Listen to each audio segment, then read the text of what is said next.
সবাই ভালো মতো দেখতে শুনতে পাচ্ছ কিনা?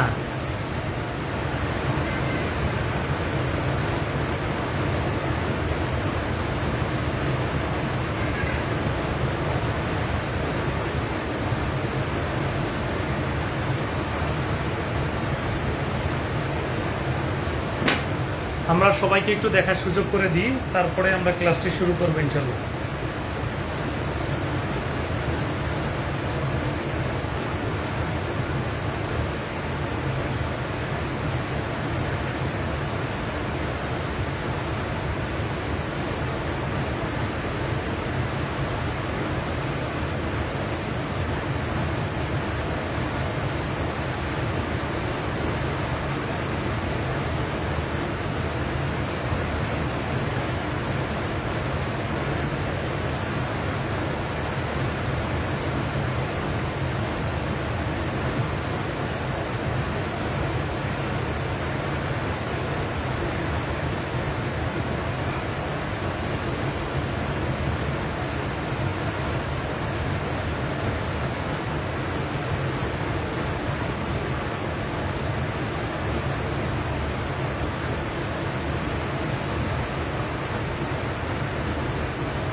ওয়ালাইকুম আসসালাম। সব ঠিকঠাক আছে কিনা, দেখতে পাচ্ছ কিনা?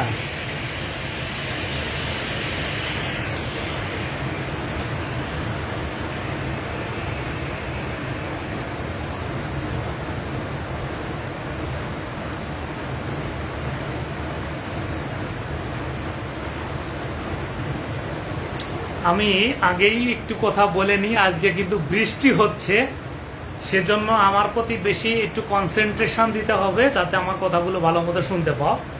প্রথম কথা হচ্ছে, আমরা যেটা শুরু করব সেটা হচ্ছে বায়োলজি 1 বা জীববিজ্ঞান।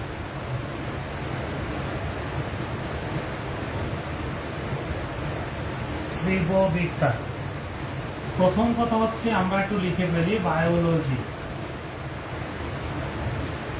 বায়োলজি বায়োলজি নিয়ে যা যা আমাকে জানতে হবে সেই কথাগুলো হলো,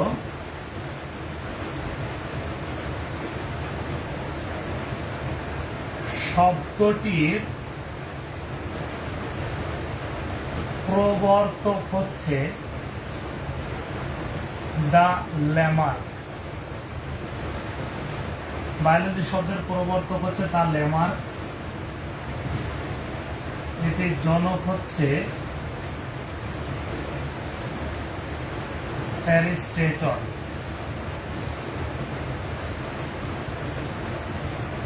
এটি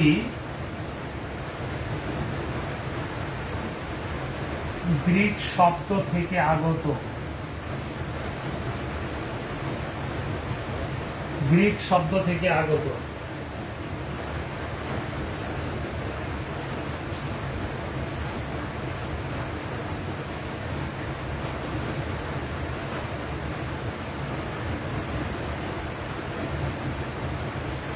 আমি আবারও বলছি, একটু শব্দ হোক কোনো বিষয় না, আমরা একটু মনোযোগ থাকলেই হবে এবং বোর্ড ক্লিয়ার দেখতে পারলেই হবে। এখানে হচ্ছে গ্রিক বিজ্ঞানে।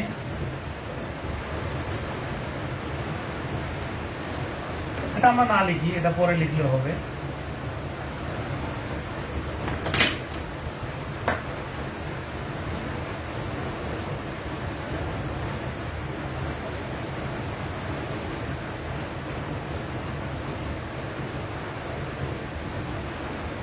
এখন একটু দেখো,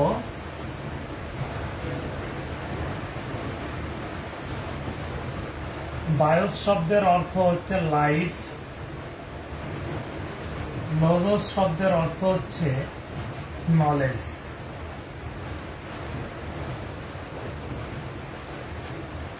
নলেজ এটা ছিল দুইটি গ্রিক শব্দ থেকে আগত। সেই দুটি শব্দ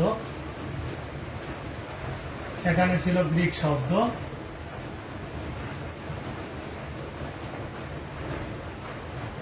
গ্রিক শব্দ লেখা শেষ হয়ে যাওয়ার কথা।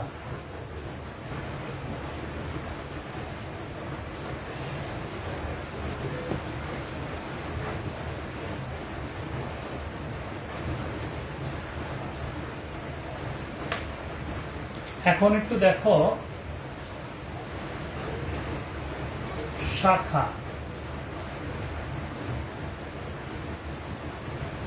বায়োলজির প্রধান শাখা হলো দুইটি,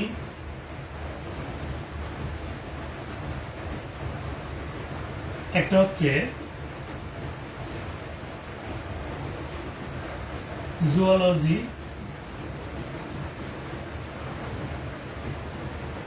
বোটানি। জুওলজি মানে হলো প্রাণীবিদ্যা, আর এটা হচ্ছে উদ্ভিদবিদ্যা।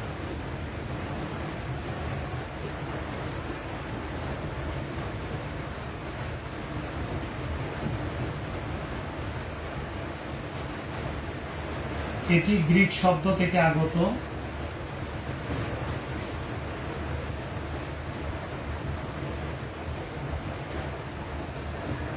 এটিও গ্রিক শব্দ থেকে আগত। জোন শব্দের অর্থ হচ্ছে অ্যানিম্যাল। লজস শব্দের মানে হচ্ছে নলেজ।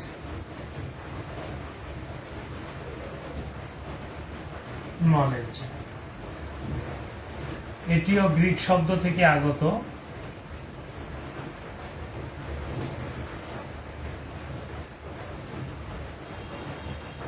বোটানি শব্দের অর্থ হচ্ছে প্লান্টস।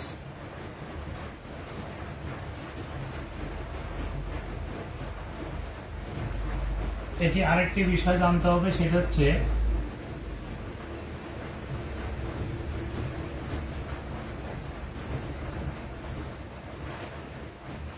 সমগ্র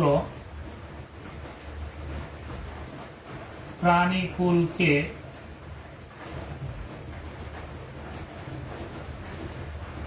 ফনা বলে। সমগ্র প্রাণীকুলকে ফনা বলে। আর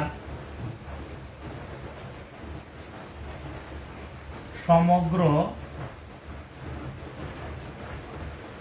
উদ্ভিদরাজিকে একত্রে ফ্লোরা বলে।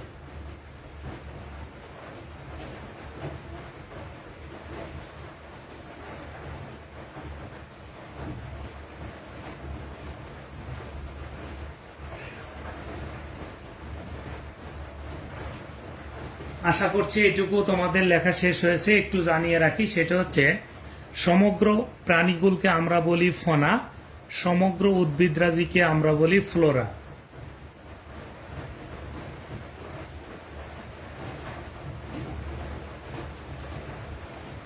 একটু জেনে রাখো, একটু মনোযোগ দাও। এটা মনে রাখার সবচেয়ে বড় টেকনিক হচ্ছে যে ফনা, সাপে ফনা তোলে, সাপ অ্যানিম্যাল, সমগ্র অ্যানিম্যালকে ফনা বলছি। ফ্লাওয়ার মানে ফুল, ফ্লোরা মানে উদ্ভিদকুল বা সমগ্র উদ্ভিদরাজিকে আমরা বলছি ফ্লোরা। মানে সাপের ফনা থেকে সমগ্র প্রাণী জগৎ, আর ফ্লাওয়ার মানে ফুল, ফ্লোরা থেকে মনে রাখবো সমগ্র উদ্ভিদরাজি বা উদ্ভিদকুল। ক্লিয়ার হয়ে যাওয়ার কথা।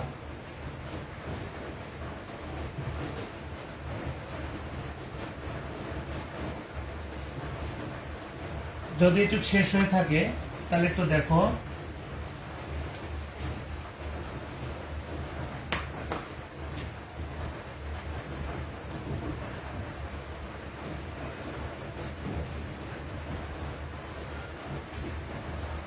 জনক। আমরা কতিপয় জনক দেখব, সেটা হচ্ছে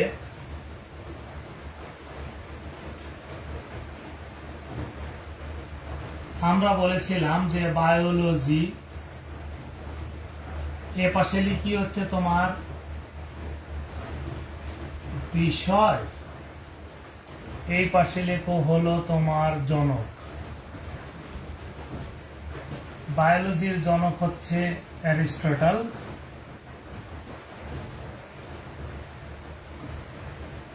দুই নম্বর হচ্ছে জুওলজি।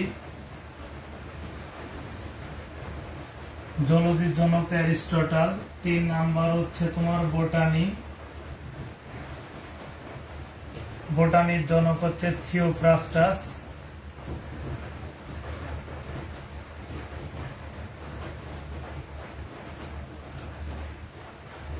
4 নাম্বার লেখো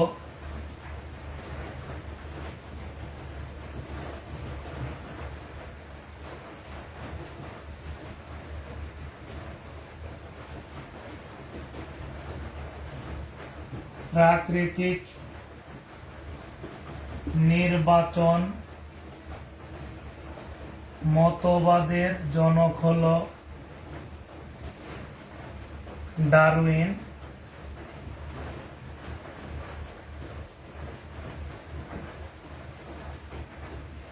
বংশগতিবিদ্যার জনক হলো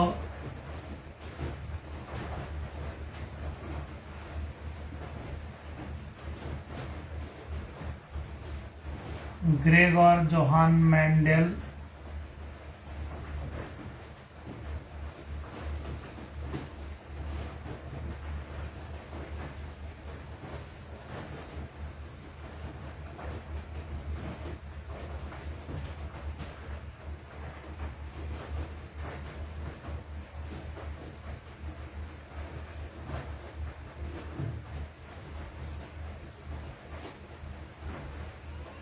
শ্রেণীবিন্যাসবিদ্যার জনক ক্যারোলাস লিনিয়াস।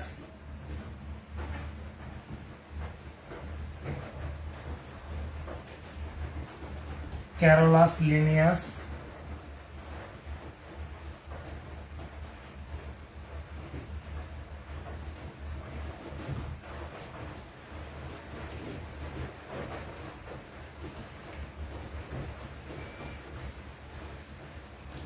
সাত নাম্বার লেখো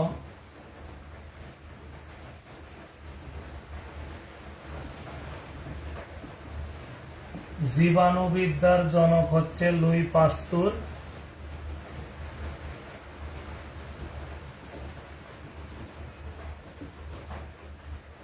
8 নাম্বার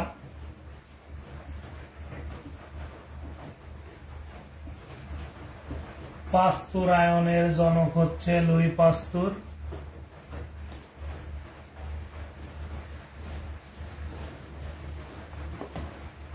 9 নাম্বার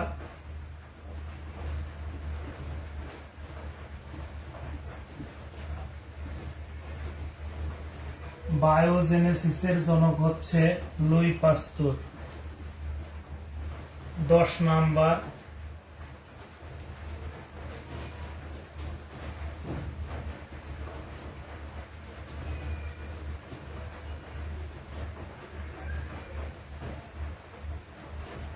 শারীরবিদ্যার জনক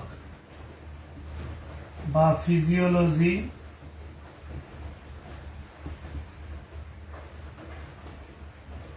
শারীরবিদ্যা বা ফিজিওলজির জনক হচ্ছে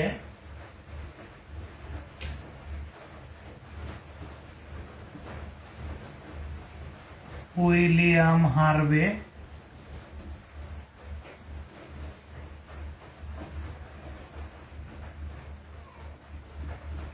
রক্ত সঞ্চালন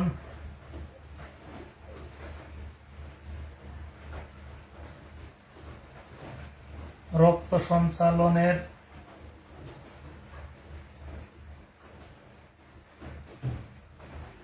পদ্ধতির জনক উইলিয়াম হার্ভে।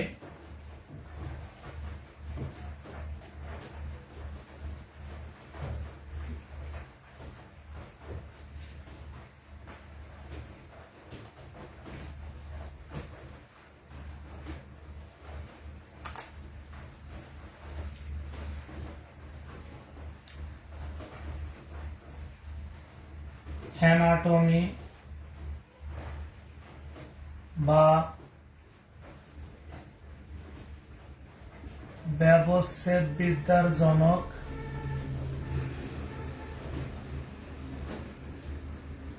আন্দ্রে ভ্যাসিলিয়াস।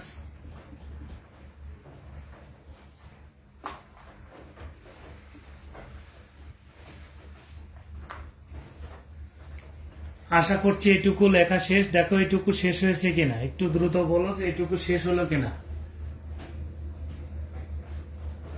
একটু কমেন্ট করো তো শেষ হয়েছে কিনা।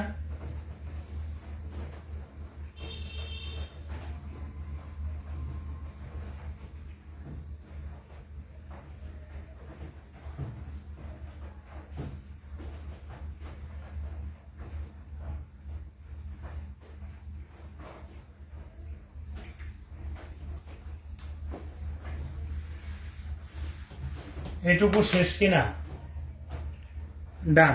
একটু দেখো, আমাদের এরকম কিছু মনে রাখতে হতে পারে, শিক্ষক ছাত্র,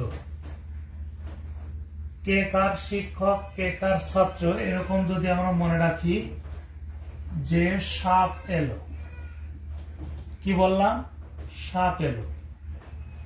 একটু দেখো, Socrates, Socrates, Plato, Aristotle, Aristotle. এই জায়গা মনে রাখবো দুইটা জিনিস, আলেকজান্ডার, আলেকজান্ডার ও থিওফ্রাস্টাস, থিওফ্রাস্টাস। তার মানে হলো এর শিক্ষক ইনি, এনার শিক্ষক ইনি, এই দুজনের শিক্ষক ইনি।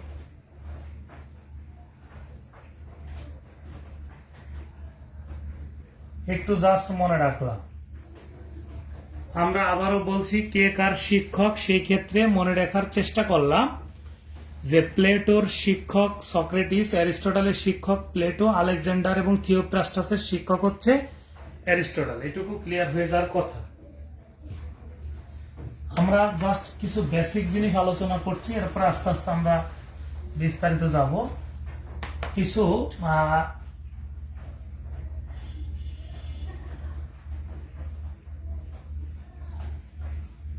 আবিষ্কার, আবিষ্কারক। একটু দেখো, আবিষ্কার, আবিষ্কারক। একটু দেখো লেখা শেষ কিনা, আবিষ্কার, আবিষ্কারক। যেগুলো মোটামুটি জানার দরকার সেগুলো আমরা শুধু দেখব, বিভিন্ন সময় লাগে। নাম্বার 1, কোষ। কোষের আবিষ্কারক জানতে চাইতে পারে রবার্ট, রবার্ট হুক। সবগুলো সাল দরকার নেই, 1665। Number 2, nucleus, nucleus, Robert, Robert brown. দেখো লেখা শেষ কিনা,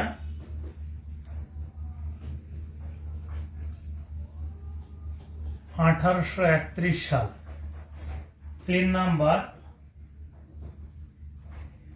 ব্যাকটেরিয়া। আমরা সবাই কিন্তু এগুলো জানি। ব্যাকটেরিয়ার আবিষ্কারক কে?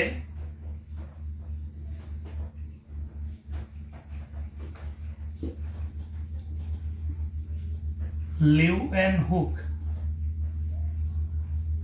তাহলে আমাদের ব্যাকটেরিয়া আবিষ্কারক কে? লিউয়েনহুক। এটাও মনে রাখার সুবিধা, প্রথমটা 1665 সাল। লিখতে পেরেছি কিনা?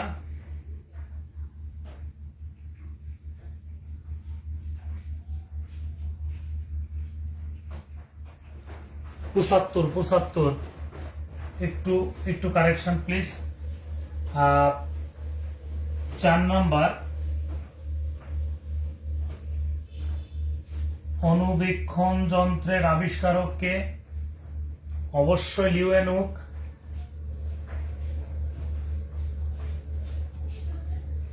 অনুবীক্ষণ যন্ত্রের আবিষ্কারক কে? লিউয়েনহুক।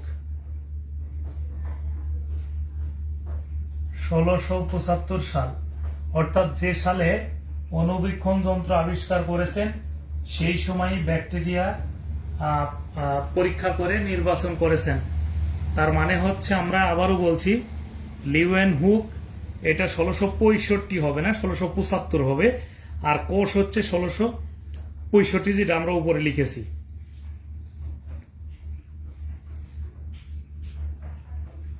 পাঁচ নাম্বার দেখো, যক্ষার জীবাণু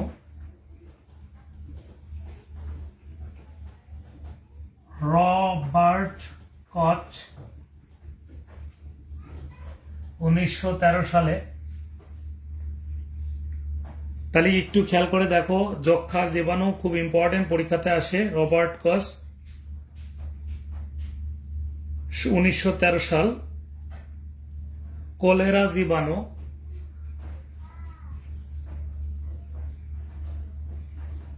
কলেরা জীবাণু রবার্ট কচ 1940 সাল।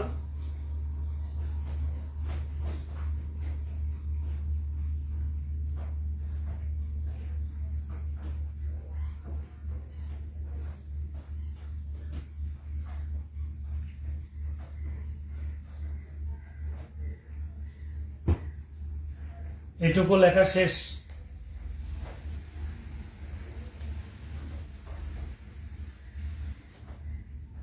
এটুকু শেষ হয়েছে কিনা?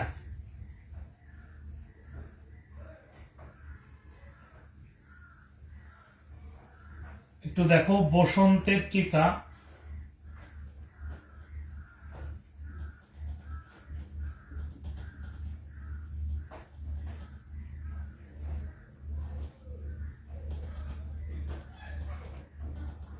এডওয়ার্ড জেনার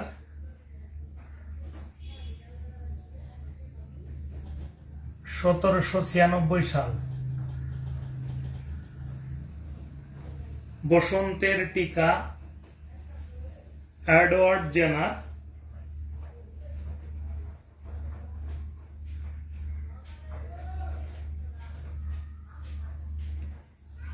8 নম্বর,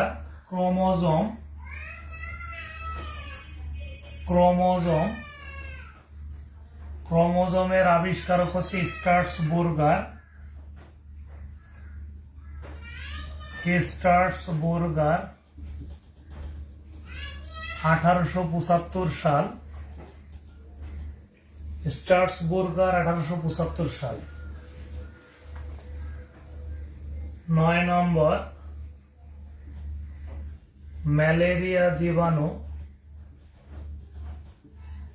ম্যালেরিয়া জীবাণুর আবিষ্কারকের নাম চার্লস ল্যাভেরন।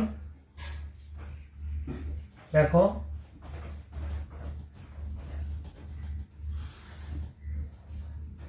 তাহলে ম্যালেরিয়া জীবাণু হচ্ছে চার্লস ল্যাভেরন। 1880 সাল লিখে রাখতে পারো।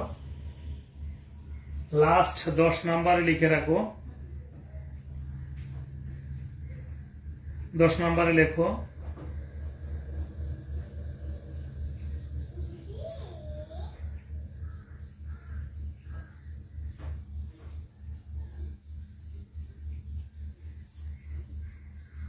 আগেও পড়িয়েছিলাম, blood group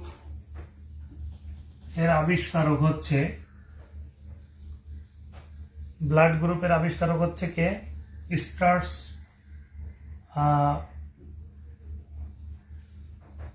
doctor curl Landsteiner.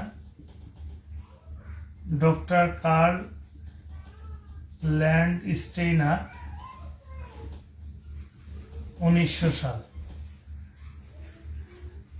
একটু যদি লেখা শেষ হয়ে থাকে, আমরা আবিষ্কারক জাস্ট একটু 10টা দেখে রাখলাম, পরবর্তীতে আমাদের কাজে দিতে পারে।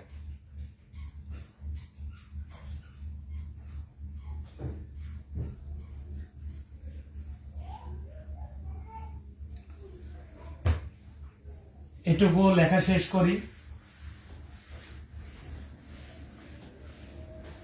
একটু দেখো, সেটা হচ্ছে মতবাদ। কিছু মতবাদ পরীক্ষাতে আসবে, যেমন এরকম হতে পারে যে জীব থেকে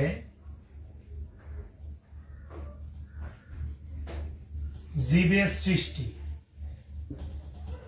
এটা ডাইরেক্ট এরকম আসবে, জীব থেকে জীবের সৃষ্টি। এই মতবাদটি কার? মতবাদটির প্রবক্তাকে, ভালো করে বুঝো। এরকম একটা প্রশ্ন হতে পারে, আবার প্রশ্নটা ঘুরাইয়ে অন্যভাবেও দিতে পারে, প্রশ্নটা ঘুরাই অন্যভাবে দিতে পারে।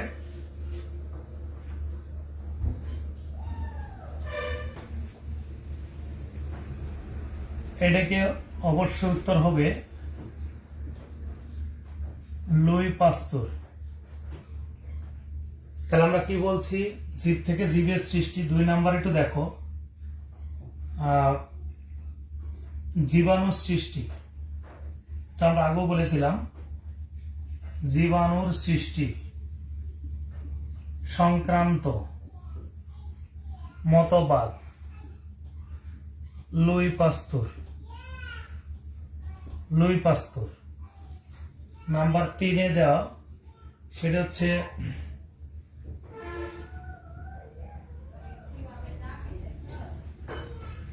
এই দুইটা নিয়ে আমাদের মধ্যে একটু ঝামেলা আছে। আর একটা পরীক্ষাতে একটা প্রশ্ন আসছিল, তোমাদের একটু দেখাই দিই। কোন একটা চাকরিতে এরকম একটা প্রশ্ন আসছে যে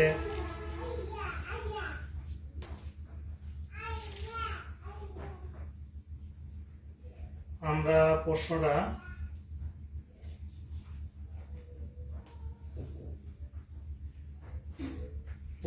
এরকম ছিল,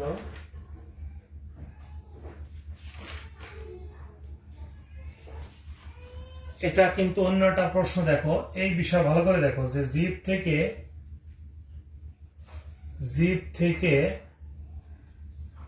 জীবের উৎপত্তি হয়, এই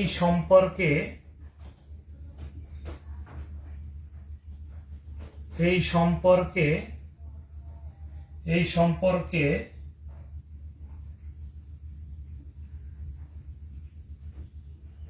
আলোকপাত করেন।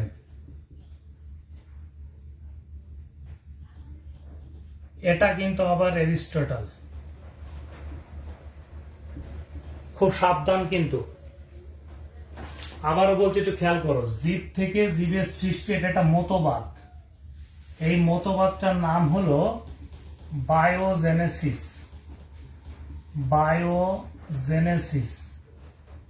তাহলে আমাদের যদি পরীক্ষাতে আসে জীব থেকে জীবের সৃষ্টি বা বায়োজেনেসিস, এই মতবাদটি কার? মতবাদটি কিন্তু লুই পাস্তুরের। কিন্তু জীব থেকে জীবের উৎপত্তি হয় এই সংক্রান্ত আলোকপাত করেছেন বিখ্যাত বিজ্ঞানী অ্যারিস্টটল। এই দুইটার মধ্যে পার্থক্য বুঝতে হবে, এটা ক্লিয়ার হয়ে যাওয়ার কথা। এটা ক্লিয়ার কিনা একটু বলো যে স্যার এটা ক্লিয়ার। এবং একটু খেয়াল করো, দেখো এটা যে আলোকপাত করেছেন যে বইটার মধ্যে, সেই বইটার নাম হলো, যে বইয়ে ব্যাখ্যা দিয়েছেন সে বইটার নাম হলো, একটু খেয়াল করো, বইটা একটা ইম্পর্টেন্ট, সেটা হচ্ছে হিস্টোরিয়া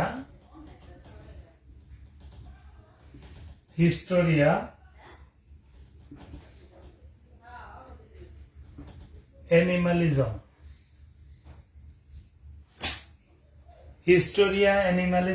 এই বইটার মধ্যে এই বিষয়ে আলোকপাত করেছেন। তাহলে আমি আবার একটু তোমাদের বিনীত অনুরোধ জানাচ্ছি মনোযোগ দেওয়ার জন্য, সেটা হচ্ছে জীব থেকে জীবের সৃষ্টি, এটাই হলো বায়োজেনেসিস, যেটার প্রবক্তা বা মতবাদকারী হচ্ছে লুই পাস্তুর। তিনি ফ্রান্স বা ফরাসির একজন বিখ্যাত বিজ্ঞানী বা জীবাণুবিদ। নাম্বার 2 হচ্ছে জীব থেকে জীবের উৎপত্তি হয় এই সংক্রান্ত আলোকপাত করেছেন বিজ্ঞানী অ্যারিস্টটল। তিনি একজন গ্রিক দার্শনিক ও বিজ্ঞানী। দীর্ঘ অনেকটা বছর গবেষণা করে, 400-র উপর প্রাণী গবেষণা করে তিনি যে বইটা লিখেছেন তার নাম হচ্ছে হিস্টোরিয়া অ্যানিমালিজম। এই হিস্টোরিয়া অ্যানিমালিজম এইটু ক্লিয়ার কিনা? দুইটা আলাদা বিষয়, একটা হচ্ছে মতবাদ আর এই বিষয়ে বিস্তারিত আলোকপাত। একটা হচ্ছে মতবাদ, একটা হচ্ছে আলোকপাত। এই বিষয়ে ক্লিয়ার হয়েছে, থ্যাংক ইউ। এখন একটু দেখো যে বায়োলজিক্যাল শাখা সমূহ, একটু খেয়াল করো, বায়োলজিক্যাল শাখা সমূহ নিয়ে আমাদের কিছু প্রশ্ন পড়তে হবে। যদি আমরা একটু খেয়াল করি, খুব ভালো করে নাম্বার দিয়ে পড়তে হবে। নাম্বার 1,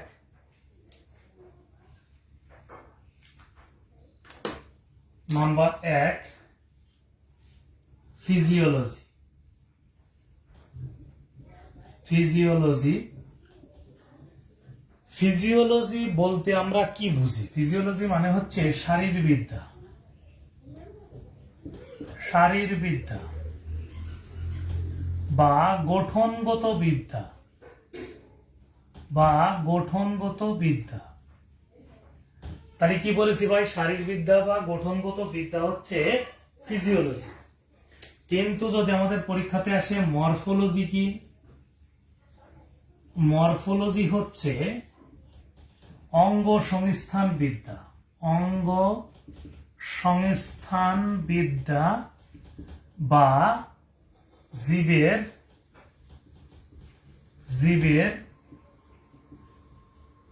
বাহ্যিক ও অভ্যন্তরীণ গঠনগত বিদ্যা। এবং 3 নম্বরে দেখো অ্যানাটমি। কি? অ্যানাটমি হচ্ছে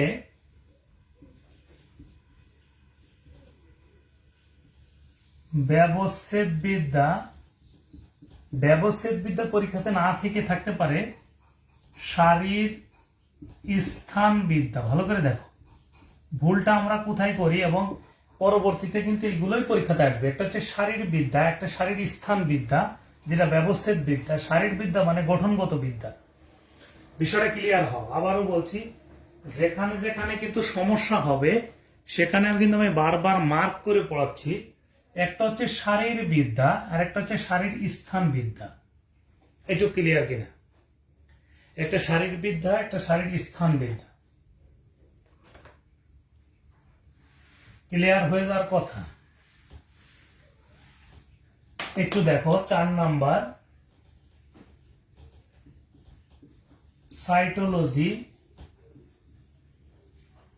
কোষবিদ্যা। 5 নাম্বার ইকোলজি। ইকোলজি হচ্ছে পরিবেশ বিদ্যা।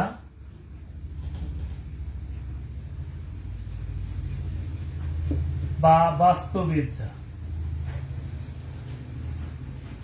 6 নম্বর হচ্ছে ইকোসিস্টেম। দেখো এই জায়গাটায় একটা বিষয়, একটা ইকোলজি, একটা ইকোসিস্টেম। এটা হচ্ছে বাস্তুতন্ত্র বিদ্যা। একটা হচ্ছে বাস্তুবিদ্যা, একটা হচ্ছে বাস্তুতন্ত্র বিদ্যা। ইকোসিস্টেম, বাস্তুতন্ত্র একটা, বাস্তুবিদ্যা একটা। 7 নম্বর লেখো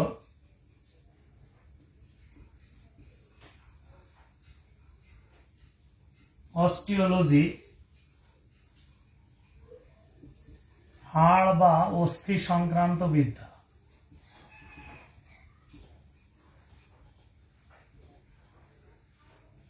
8 নম্বরে লেখো, 8 নম্বরটা একটু পরে লিখি, এটা শেষ হোক। এটা একটু লেখা শেষ করো, ভালো করে বোঝো। এটা সাইটোলজি, ইকোলজি, ইকোসিস্টেম, আর একটা হচ্ছে অস্টিওলজি।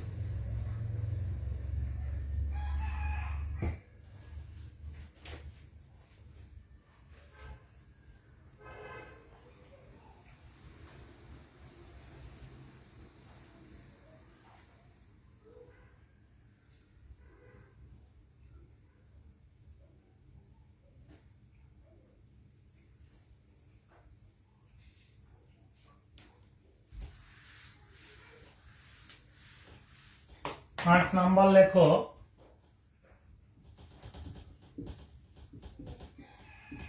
माइकोलॉजी ছত্রাক বিদ্যা। মাইकोलॉजी की ছত্রাক বিদ্যা। 9 নম্বরে লেখো সাইকোলজি,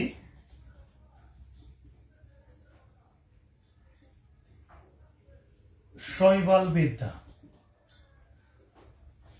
তাহলে মাইকোলজি, তারপরে মনে রাখো সাইকোলজি।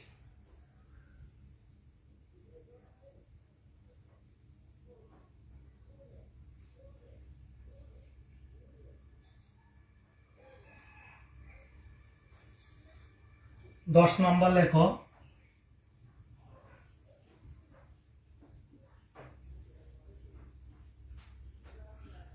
এন্টোমোলজি হচ্ছে কীট তত্ত্ববিদ্যা। এন্টোমোলজি মানে কি ভাই? কীট তত্ত্ববিদ্যা বা বা কীট পতঙ্গ বিদ্যা, শুধু পতঙ্গ বলে দিতে পারে, কীট পতঙ্গ বিদ্যা। 11 নম্বর লেখো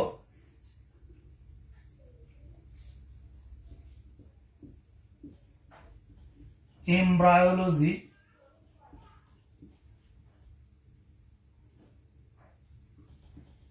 ভ্রূণবিদ্যা। এটুকু শেষ কিনা? এমব্রায়োলজি পর্যন্ত শেষ কিনা? এমব্রায়োলজি পর্যন্ত শেষ, ভ্রূণবিদ্যা।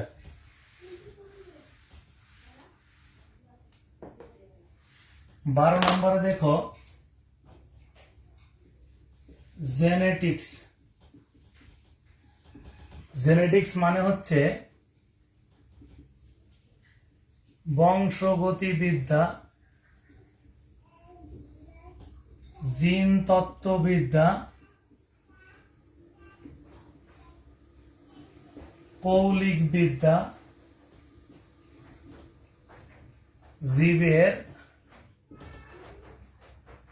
জীবের বংশগত ও উৎপত্তিগত বিদ্যা। 13 নম্বর লেখো ইভলিউশন। এখান থেকে কিন্তু প্রশ্ন কমন হবে। অভিব্যক্তি, অভিব্যক্তি যেটা সেটিকে আমরা বলি বিবর্তন বিদ্যা, বিবর্তন বিদ্যাকে আমরা বলি জীবের উৎপত্তিগত ও বংশগত বিদ্যা। একটু খেয়াল করো, এখানে ঝামেলা আছে কিন্তু, ভালো করে দেখো। জীবের বংশগত উৎপত্তিগত বিদ্যা হচ্ছে জেনেটিক্স, যেটা বংশগত আগে। আর জীবের উৎপত্তিগত বংশগত বিদ্যা হচ্ছে ইভলিউশন, যেটার উৎপত্তিগত আগে। এই জায়গাটা তাকাইতে হবে, কোনটা আগে, কোনটা আগে। আবারও বলেছি, যদি বংশগত কথাটি আগে থাকে তাহলে অ্যান্সার হবে জেনেটিক্স, আর যদি উৎপত্তিগত কথা আগে থাকে তাহলে অ্যান্সার হবে ইভলিউশন। এটা ক্লিয়ার কিনা এবং এইটা বুঝছো কিনা? আমরা যারা তর্ক বিতর্ক করছি ভালো করে প্রশ্নটা পড়তে হবে। সেটা হচ্ছে জীবের বংশগত ও উৎপত্তিগত।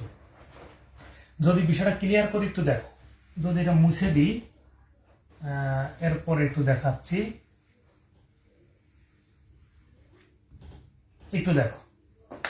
এরপর আমরা 14 নম্বর পরে পড়ছি, একটু খেয়াল করবা। জীবের পরের শব্দটা কি আছে? জীবের পরের শব্দ হচ্ছে বংশগত, এই জন্য আনসার হবে জেনেটিক্স। তারপরেরটা দেখার দরকার নেই, প্রশ্নের প্রথম অংশের গুরুত্ব দিতে হবে। এরপরে বলছে জীবের উৎপত্তি, উৎপত্তির কারণে আনসার হবে ইভলিউশন, ইভলিউশন। ক্লিয়ার কিনা? ক্লিয়ার হলে আমি দ্রুত অন্য একটি পড়াবো, বলো ক্লিয়ার কিনা? একটা হচ্ছে জীবের বংশগত, আর একটা হচ্ছে জীবের উৎপত্তিগত। এটুকু ক্লিয়ার কিনা?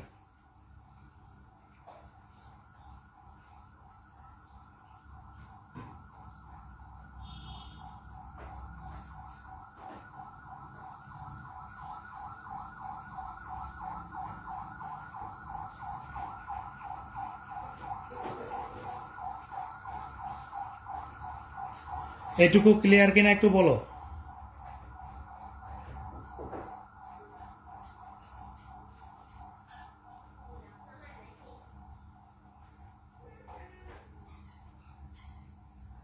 Thank you.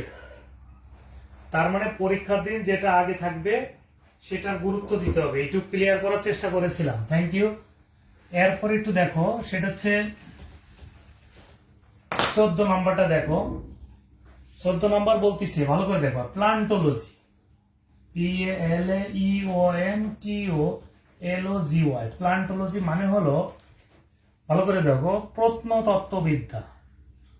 প্রত্নতত্ত্ববিদ্যা, প্রত্নতত্ত্ববিদ্যাকে আমরা বলি জীবাশ্মবিদ্যা, জীবাশ্ম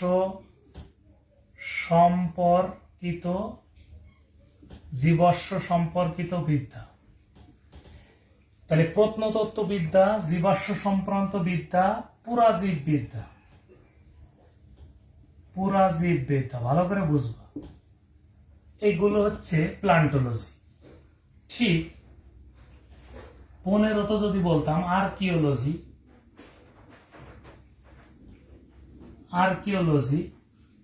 তাহলে আর্কিওলজি ওইগুলোই উত্তর হবে, ঠিক আছে। কিন্তু যদি প্রশ্ন আসে 16 নাম্বার ফসিওলজি যদি পরীক্ষাতে আসে, তাহলে শুধু জীবাশ্মবিদ্যা। ভালো করে দেখো, এখন তোমার একটা ঝামেলা হতে পারে, স্যার এখানেও জীবাশ্মবিদ্যা না, এখানে কিন্তু জীবাশ্ম সম্পর্কিত শব্দের মানে হলো বিস্তারিত, শুধু জীবাশ্ম নিয়ে আলোচনা হচ্ছে ফসিওলজি। ধরে নাও কোন একটি জায়গা বহু বছর আগের একটি হাড়, অঙ্গ প্রত্যঙ্গ কোন একটি বস্তুকে খুঁজে পাওয়া গেল, তা সেটাকে আমরা বলে থাকি ফসিল বা জীবাশ্ম। ভালো করে বুঝবো। তাহলে আমরা এই শুধু হাড়ের পাশাপাশি যদি ওই জায়গার মাটি কেমন, কত দিনের হয়েছে, ওখানে আনুষঙ্গিক যে বৈশিষ্ট্যগুলো, সেটা যদি বিস্তারিত আলোচনা করি, তাহলে অ্যান্সার হয়ে যাবে আর প্লান্টোলজি বা আর্কিওলজি। কিন্তু আমি একটা হাড় পেয়েছি, শুধু এই হাড়টা কেমন, কতটুকু লম্বা, কতটুকু দৈর্ঘ্য প্রস্থ, এটা কতদিনের পুরনো, এরকম কিছু কথা বলে যদি থেমে যায়, তাহলে অ্যান্সার হবে ফসিওলজি। তাহলে শুধু জীবাশ্ম নিয়ে কথা বললে ফসিওলজি, জীবাশ্ম সংক্রান্ত কথা লাগাই দিলে বা বিস্তারিত কথা লাগাই দিলে হবে প্লান্টোলজি বা আর্কিওলজি। বিষয়টা ক্লিয়ার কিনা?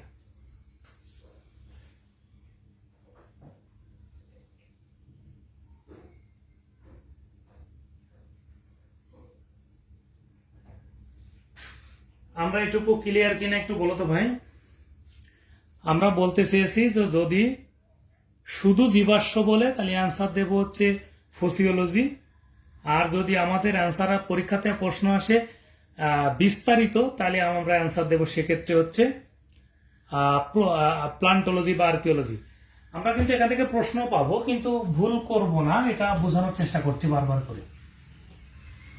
একটু দেখো 17 নাম্বারটা, একটু দেখো 17 নাম্বার হচ্ছে জিওলজি। ভালো করে দেখবা, একটা হচ্ছে জিওলজি হচ্ছে ভূত্বক সম্পর্কিত বিদ্যা, বা এটাকে আমরা অনেক সময় বলি ভূত্বক ও খনিজ বিদ্যা, এরকম বলা হয়, খনিজ বিদ্যা এটা বলা হয়। কিন্তু যদি 18 নম্বর প্রশ্ন হাইড্রোলজি হয়, সেখানে দেখো আমরা ভুল করে ফেলি। হাইড্রোলজি কি বলতিছে? হাইড্রোলজি বলতিছে পানি সংক্রান্ত বিদ্যা, এটা বলতিছে। কিন্তু প্রশ্নটা ঘুরাই যদি দেয় যে ভূত্বক ও ভূগর্ভস্থ পানি সংক্রান্ত বিদ্যা, দেখো ভুলটা কোথায় করে। আমাদের পরীক্ষাতে আসে ভূত্বক ও ভূগর্ভস্থ পানি সংক্রান্ত বিদ্যাকে কি বলে। অনেকে ভূত্বক কথা দেখেই পরেরটুকু না পড়ে জিওলজি দাগায় দেয়।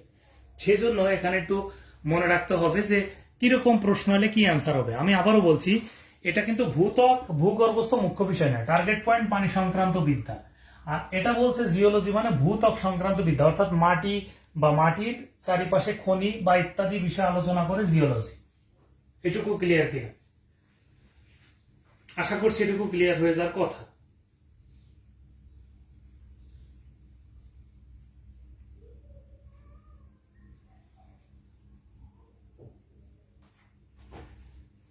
এরপর একটা দেখাবো, দেখো 17, 18 দুইটা প্রশ্ন। সেটা হচ্ছে 19 দেখো, সেটা হচ্ছে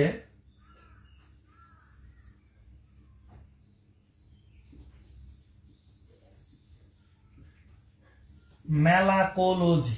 ম্যালাকোলজি হচ্ছে মলাস্কান সংক্রান্ত বিদ্যা।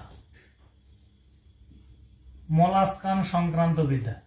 এখন তুমি তো মলাস্কান বুঝবা না, তাহলে বলতে হবে মলাস্কা মানে হচ্ছে খোলকযুক্ত প্রাণী সংক্রান্ত বিদ্যা।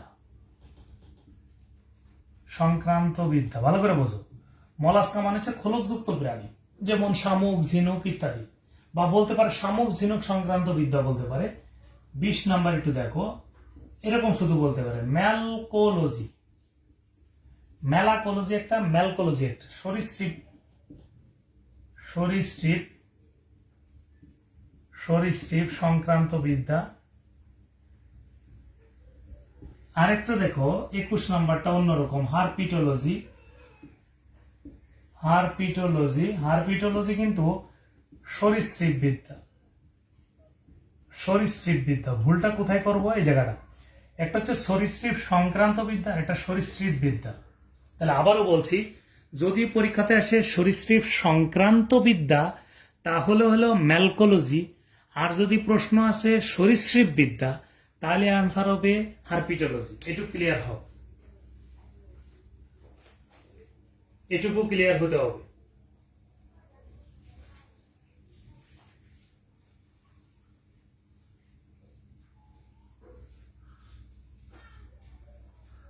এটুকু ক্লিয়ার কিনা? আশা করি এটুকু ক্লিয়ার তোমরা। এরপরে দেখো পরের নতুন একটা টপিক দেখো, সেটা হচ্ছে বায়োডাইভার্সিটি।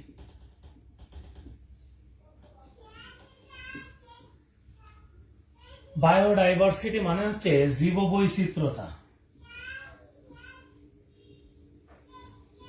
জীববৈচিত্র্যতা, বায়োডাইভার্সিটি বা জীববৈচিত্র্যতা হচ্ছে, এটি হচ্ছে একটু দেখো,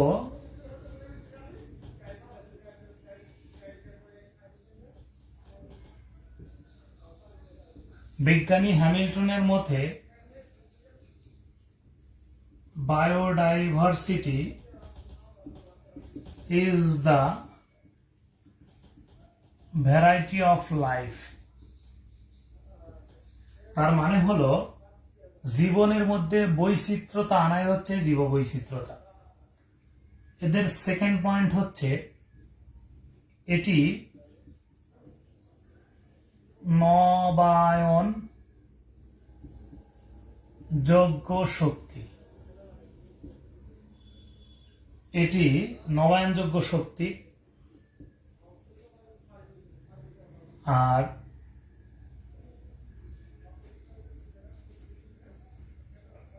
তাহলে এইটুকু যদি শেষ হয়, একটু দেখো, biodiversity is the variety of life, এটি হচ্ছে বিজ্ঞানী হ্যামিল্টন বলেছেন, এটা হচ্ছে সবচেয়ে ভালো সংজ্ঞা হিসেবে বিবেচিত। একটা মজার জিনিস দেখায় যে জীববৈচিত্র্যতা সবচেয়ে বেশি। জীববৈচিত্র্যতা সবচেয়ে বেশি কোথায়? তাহলে একটু অ্যান্সার হবে মোহনা অঞ্চল। অপশনে না থাকলে সমুদ্র তলভাগ, না থাকলে শুধু সমুদ্র থাকবে, তারপরে নদী, এরকম থাকবে। কিন্তু প্রশ্নটা যদি এরকম হয়, যে জীববৈচিত্র্যময়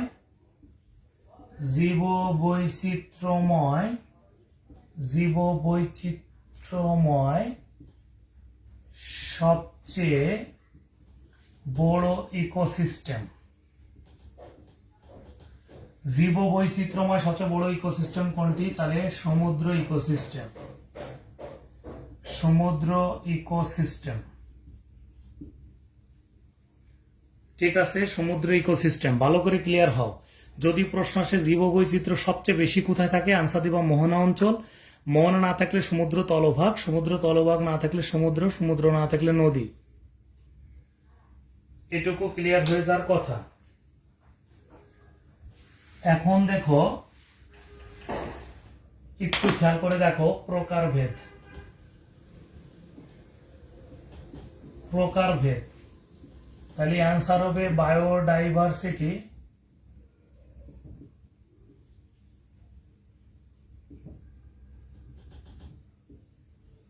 বায়োডাইভার্সিটি প্রধানত, একটা কিন্তু প্রধানতর মধ্যে পড়বে, সেটা হচ্ছে অ্যানিমাল ডাইভার্সিটি,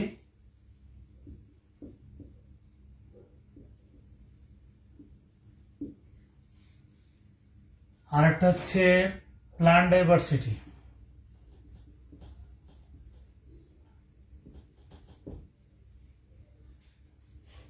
লেখা শেষ হয়ে যাওয়ার কথা। তাহলে আমরা, এটা হচ্ছে প্রাণী বৈচিত্র্যতা,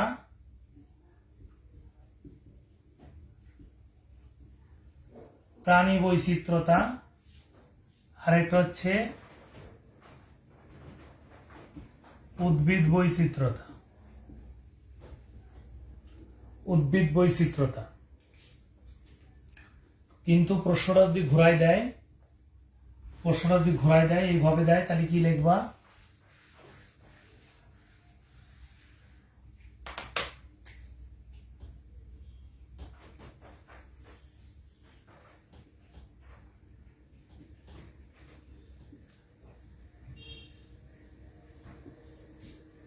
এটা হলো অবস্থান ও বৈশিষ্ট্যের উপর ভিত্তি করে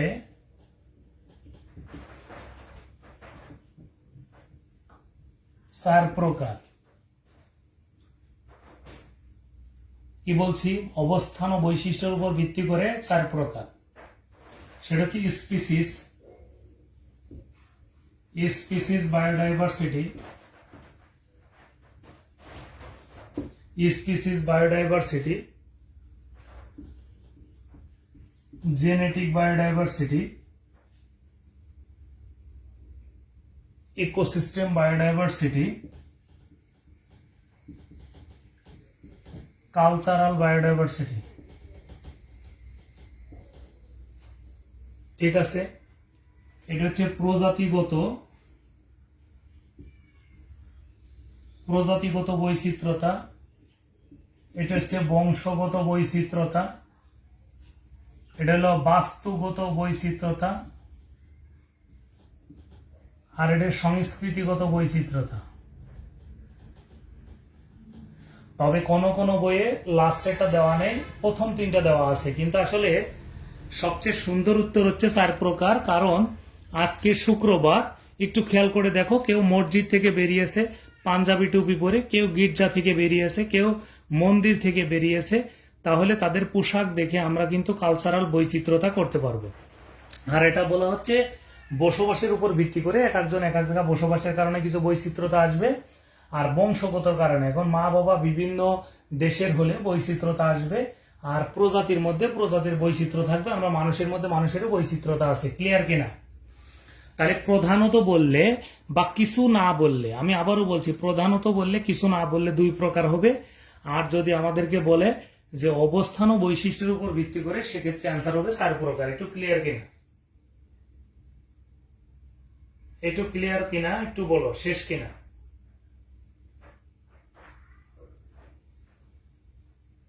শেষ হয়েছে কিনা?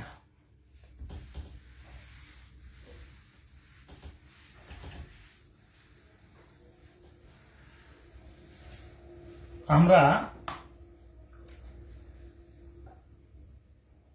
প্রাণীদের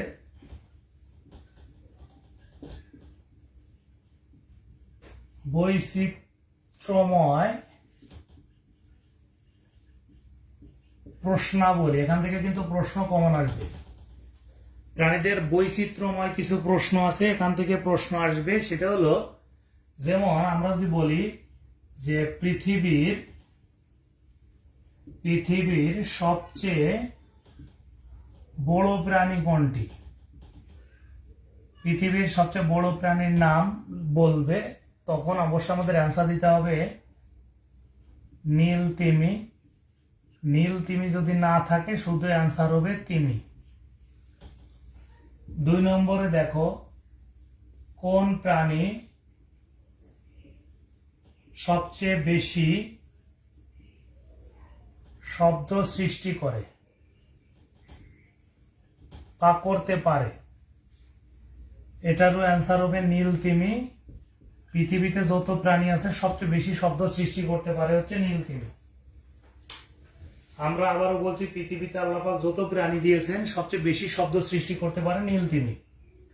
3 নাম্বার, সবচেয়ে উঁচু প্রাণীর নাম হচ্ছে জিরাফ। আর 4 নাম্বার হচ্ছে, কোন প্রাণী কোনো শব্দ সৃষ্টি করতে পারে না? কোন প্রাণী কোনো শব্দ সৃষ্টি করতে পারে না?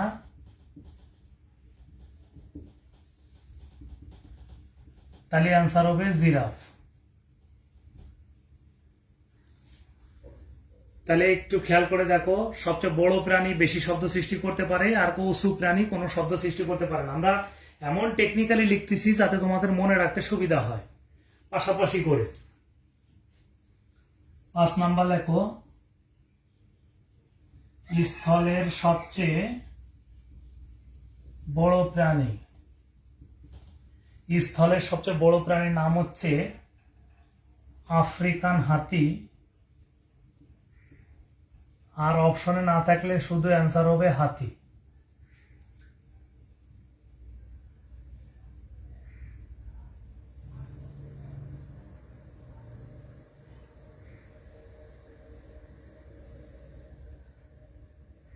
লেখা শেষ হয়ে যাওয়ার কথা।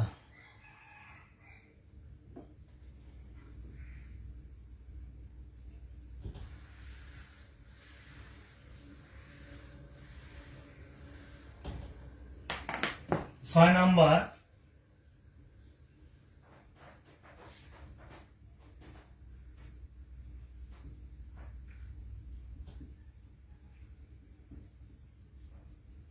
হাঁসের মতো দেখতে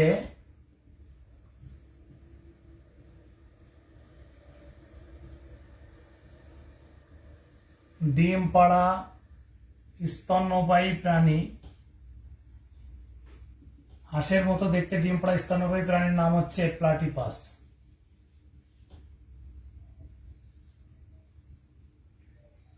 ইউরোপের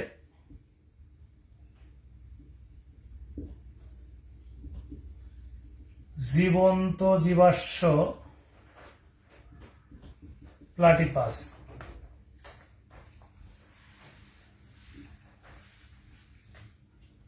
তাহলে আমরা একটু সবসময় একটু মনে রাখো, এটা মনে রাখার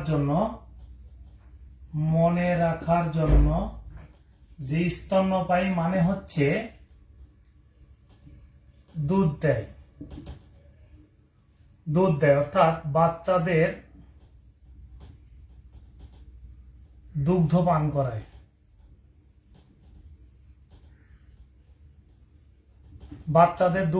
করায়।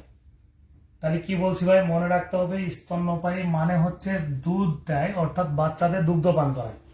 তাহলে যদি পরীক্ষাতে আসে কোন প্রাণী 8 নাম্বার যদি প্রশ্ন করি যে কোন প্রাণী ডিম এবং দুধ উভয়ই দেয়, পরীক্ষাতে প্রশ্ন আসলো, তাহলে কি আনসার হবে? প্লাটিপাস হবে। যেমন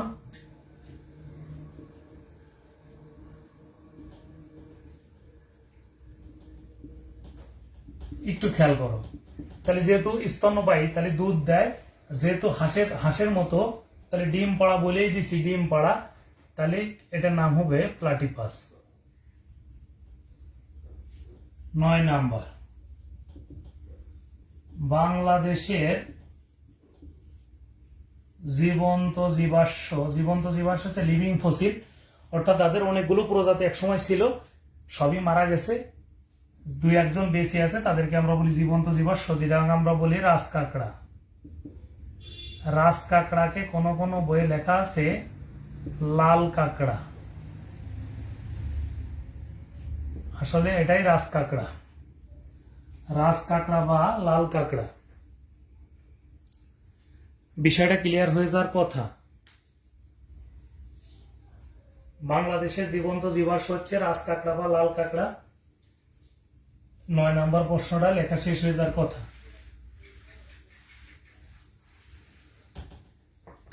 একটু খেয়াল করো, 10 নাম্বার হচ্ছে বাংলাদেশের,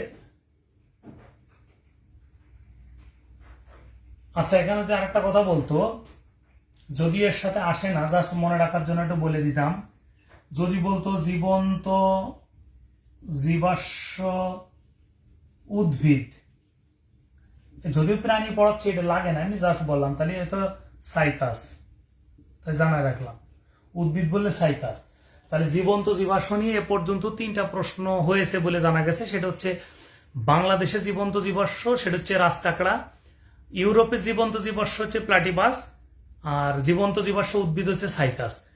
জীবন্ত জীবাশ্ম হচ্ছে বহু বছর আগে টিকে ছিল, এখন নেই, অধিকাংশই মারা গেছে। নিদর্শন স্বরূপ 1টি বা 2টি প্রজাতি পৃথিবীতে টিকে আছে, তারা হচ্ছে জীবন্ত জীবাশ্ম। আর যারা মারা গিয়েছে তাদের বিভিন্ন হাড় গোড় চিহ্ন অংশ বিশেষ রয়ে গিয়েছে, সেগুলো হচ্ছে জীবাশ্ম বা ফসিল। তাহলে 10 নম্বর হচ্ছে, একটু দেখো, বাংলাদেশে এন্ডেমিক প্রাণী, বাংলাদেশের এন্ডেমিক প্রাণী কোনটি? বাংলাদেশের এন্ডেমিক প্রাণী হচ্ছে বোস্তামি কাসিম। এন্ডেমিক শব্দের মানে হলো, এন্ডেমিক মানে হলো নিজস্ব, এন্ডেমিক মানে হলো নিজস্ব, এন্ডেমিক মানে হলো নিজস্ব। ভাই এন্ডেমিক শব্দের মানের একটা ব্যাখ্যা দিই। এই বোস্তামি কাসিম চিটাগাং এর বাইজেদ বোস্তামির মাজারে ব্যতীত বাংলাদেশ তথা বিশ্বের কোথাও নেই। এই জায়গা থেকে এই প্রাণীটাকে সরাই অন্য কোথাও নিয়ে গেলে মারা যায়। এই জায়গাটায় এই প্রাণীটা বেঁচে থাকে বলে এটার নাম হয়েছে এন্ডেমিক। ধরে নাও আমার হাতে একটা ঘড়ি আছে, এই ঘড়িটা, আবারও বলছি শুধু ধরে নেওয়ার জন্য যে এই ঘড়িটা আর কারোর কাছে নাই, ঘড়িটা আমার হাত থেকে খুলে নিলে ঘড়িটা মৃত্যুবরণ করে, তাহলে এই ঘড়িটা আমার জন্য এন্ডেমিক। এন্ডেমিক মানে হলো ওই জায়গার জন্য ওই প্রাণীটা নিজস্ব, ওখান থেকে সরাই নিলে মরে যাবে, এই জন্য সেটাকে রাখা হয়েছে এন্ডেমিক বা একান্ত বা নিজস্ব প্রাণী। ক্লিয়ার কিনা?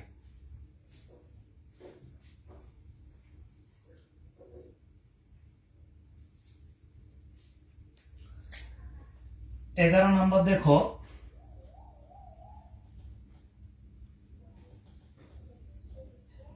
সবচেয়ে বেশি দিন বেঁচে থাকে কোন প্রাণী? সেটা হচ্ছে কচ্ছপ বা কাসিম, প্রায় 500 বছর। 12 নম্বর হচ্ছে, কোন প্রাণী পানি পান করে না? কোন প্রাণী পানি পান করে না সেটার নাম হলো ক্যাঙ্গারু। Kangaroo rat.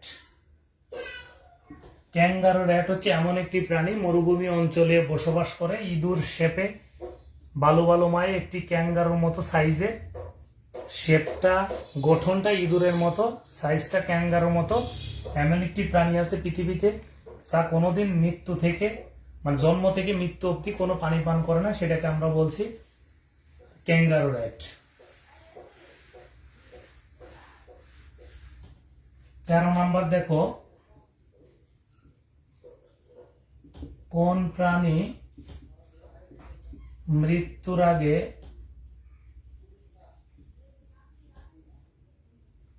জেনে যায় বা বুঝতে পারে? উত্তর হচ্ছে হাতি ও স্যামন মাছ। আবারও বলছি, এটা শুধু বিজ্ঞানীদের ধারণা মাত্র, যে এই প্রাণী দুইটা মৃত্যুর আগে জেনে যায় যে তাদের মৃত্যু হবে। কেন জেনে যায়? বিজ্ঞানীরা পরীক্ষা করে দেখেছে, যদি নর্মালি বা স্বাভাবিকভাবে হাতি এবং স্যামন মাছের মৃত্যু হয়, তাহলে মৃত্যুর 30 থেকে 40 মিনিট পূর্বে তাদের এমন কিছু বৈশিষ্ট্য পরিলক্ষিত হয় যে বৈশিষ্ট্যগুলো আগে থেকে কাউন্ট করা রয়েছে। ওই বৈশিষ্ট্য মিলে গেলেই বিজ্ঞানীরা মনে করতেছে এই প্রাণীটা মারা যাবে, এবং অবশ্যই মারা যাচ্ছে। তা বিজ্ঞানীরা বলতেছে যদি সে বুঝতেই না পারে সবাই মৃত্যুর আগে কেন একই রকম আচরণ করতেছে, সেটাকে বিবেচনা করে বলা হচ্ছে যে ওরা অবশ্যই মৃত্যুর আগে জানতে পারে যে তাদের মৃত্যু হবে। 14 নাম্বার একটু দেখো, সেটা হচ্ছে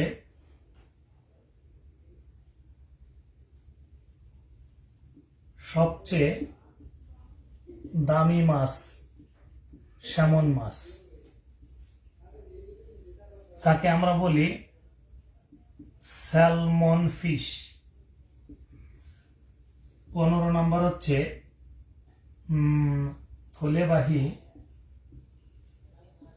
থলেবাহী স্তন্যপায়ী প্রাণী, যাকে আমরা বলি মার্সুপিয়ালস।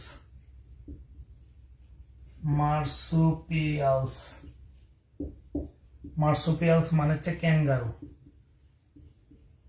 ক্যাঙ্গারু মানে হচ্ছে এটি অস্ট্রেলিয়ার একটি জাতীয় প্রাণী। একটু জানিয়ে রাখি, এটা থাকবে, লিখতে পারবা। ক্যাঙ্গারু হচ্ছে অস্ট্রেলিয়ার একটি জাতীয় প্রাণী। বাচ্চাগুলো নাজুক অবস্থায় জন্মগ্রহণ করে। বাচ্চাগুলো প্রকৃতিতে ছেড়ে দিলে মৃত্যুর আশঙ্কা থাকে। আল্লাহ পাক এই জন্য ক্যাঙ্গারুর, স্ত্রী ক্যাঙ্গারুর দেহের অঙ্কীয় দিকে শেষের অংশে, অঙ্কীয় দিক মানে বুকের দিকে, শেষের অংশ মানে একদম বডির নিচের অংশে একটি থলির মতো অংশ আছে, ছোট্ট একটি ছিদ্র করা, ছোট্ট ছিদ্র দিয়ে বাচ্চাটাকে জন্মের পরে ওখানে রেখে দেয়, এবং তাদের মুখ বের করতে পারে, আবার যখন ভিতরে ঢোকে ছিদ্রগুলো বন্ধ হয়ে যায়। এভাবে তারা বাচ্চাগুলোকে ওখানে লালন পালন করে বড় করে প্রকৃতির সাথে অ্যাডজাস্টমেন্ট ক্ষমতা অর্জন হওয়ার পরে তাদেরকে ছেড়ে দেয়। এই জন্য ওই থলে সবার নাই, ওই থলিটা ক্যাঙ্গারুর আছে, এই জন্য বলা হয় থলেবাহী স্তন্যপায়ী প্রাণী।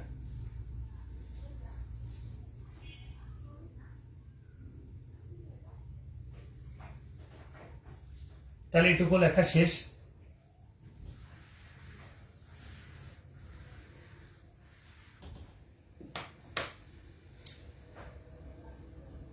ষোলো নাম্বার দেখো,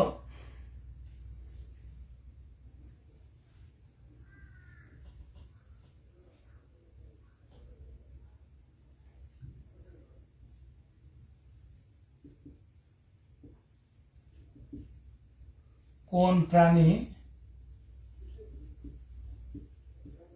চোখ মেলে ঘুমায়, মাছ, কিন্তু যদি আসতো কোন প্রাণী দাঁড়িয়ে ঘুমায়, তালি হতো কিন্তু ঘোড়া। 18 নম্বর হচ্ছে কোন প্রাণী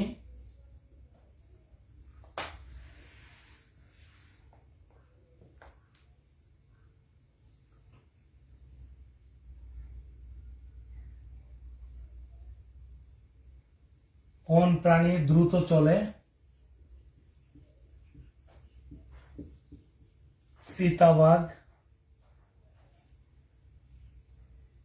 চিতাবাঘ যদি না থাকে তাহলে আনসার হবে জিরাফ। 19 নাম্বার দেখো, সেটা হচ্ছে মজার কিছু প্রশ্ন কিন্তু এগুলো। সবচেয়ে বড় সাপ, অজগর বা পাইথন। 20 নাম্বার সবচেয়ে লম্বা সাপ, অ্যানাকোন্ডা। আবারও বলছি, বড় বলতে দৈর্ঘ্য প্রস্থ সব বিবেচনা করা হবে, আর লম্বা বলতে শুধু লম্বাটাই বিবেচনা করা হবে। এইটুক ক্লিয়ার কিনা? বড় বললে অজগর বা পাইথন, আর হচ্ছে লম্বা বললে অ্যানাকোন্ডা। আমরা এইটুকু ক্লিয়ার কিনা?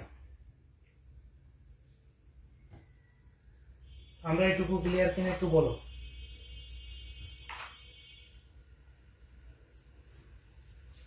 আর যদি বলতো সবচেয়ে বিষধর সাপ, তাহলে ব্ল্যাক মাম্বা, না থাকলে অ্যানাকন্ডা, না সরি কিং কোবরা।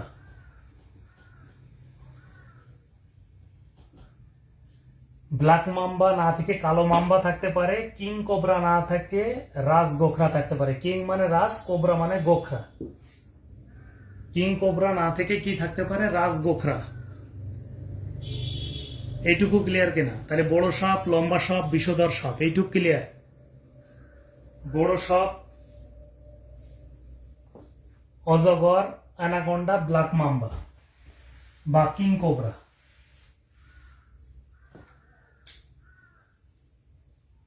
সাপ সাপ শুনতে পায়। সাপ শুনতে পায় কোন অঙ্গ দ্বারা? সাপ শুনতে পায় হচ্ছে জিহ্বার অগ্রভাগ। যদি এটা অপশনে না থাকে তাহলে হবে শুধু জিহ্বা, এটা না থাকলে হবে ত্বক। এটা ক্লিয়ার হবে। তাহলে যদি প্রশ্ন আছে সাপ শুনতে পায়, তাহলে আনসার হবে জিহ্বার অগ্রভাগ। জিহ্বার অগ্রভাগ না থাকলে অপশনে জিহ্বা, জিহ্বা না থাকলে ত্বক। এইটুকু ক্লিয়ার হয়ে যাওয়ার কথা। এই জিনিসগুলো অনেক কঠিন, কিন্তু আমরা মনে করতেছি বায়োলজি থেকে, আবারও বলছি তোমরা যখন ক্লাসটি করবা পরে, বায়োলজি কিন্তু খুবই একটা গুরুত্বপূর্ণ সাবজেক্ট, অনেক বেশি প্রশ্ন কমন হয়। তাহলে সাপ শুনতে পায়, এটা ক্লিয়ার হলে। হ্যাঁ, সবচেয়ে বড় পাখি, উত্তরগুলো আমরা পরে লিখবো, আগে লেখা শেষ করি। সবচেয়ে বড় পাখি 24 নাম্বার, সামুদ্রিক বড় পাখি। 25 নাম্বার, ডাক্তার পাখি। ডাক্তার পাখি 26 নাম্বার। 26 নাম্বার, ডাক্তার পাখির পরে লেখো সালাক পাখি।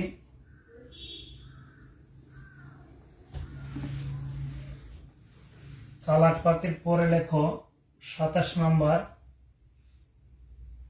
সালাক পাখির পরে 27 নাম্বার হচ্ছে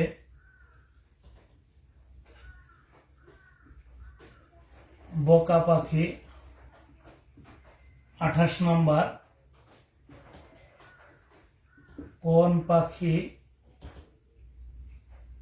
পাখি দিনে বের হয় না? 29 নাম্বার, যাযাবর পাখি।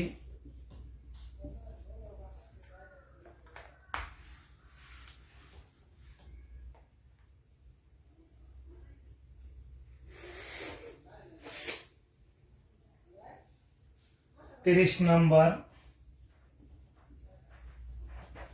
কোন পাখি একবার উড়ে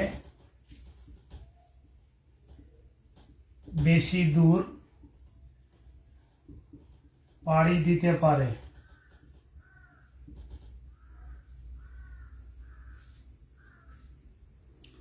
এটুকু লেখা শেষ কিনা? 31 নাম্বার,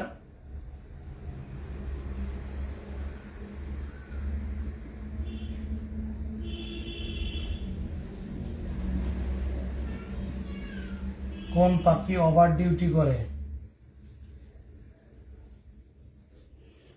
অর্থাৎ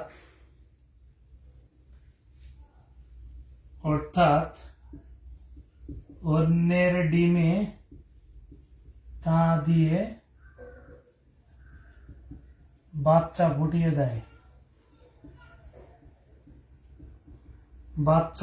দেয়। কি বলছি? অর্থাৎ অন্যের ডিমে তা দিয়ে বাচ্চা ফুটিয়ে দেয়, সেটা হচ্ছে ওভার ডিউটি করা।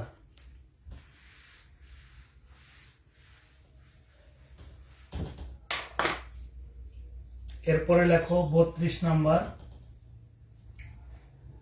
তা দিয়ে বাচ্চা ফুটিয়ে দেয়।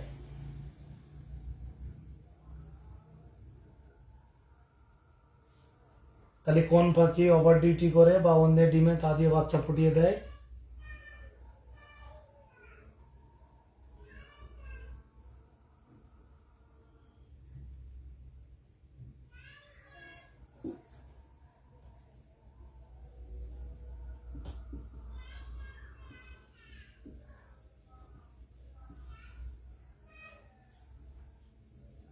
তেত্রিশ নাম্বার,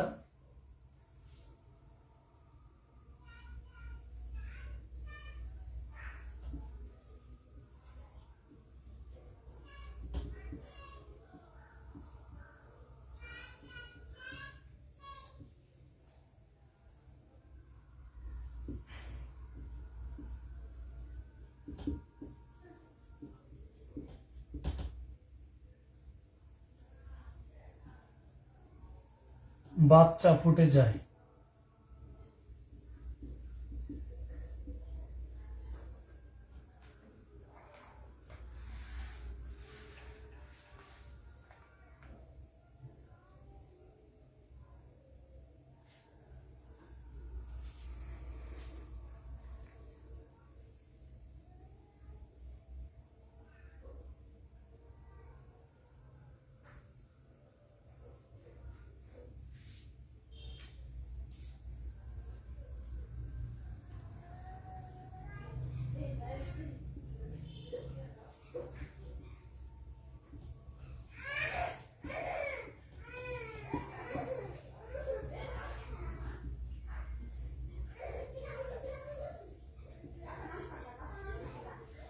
কোন পাখির দেহে সাপের বিষ কাজ করে না?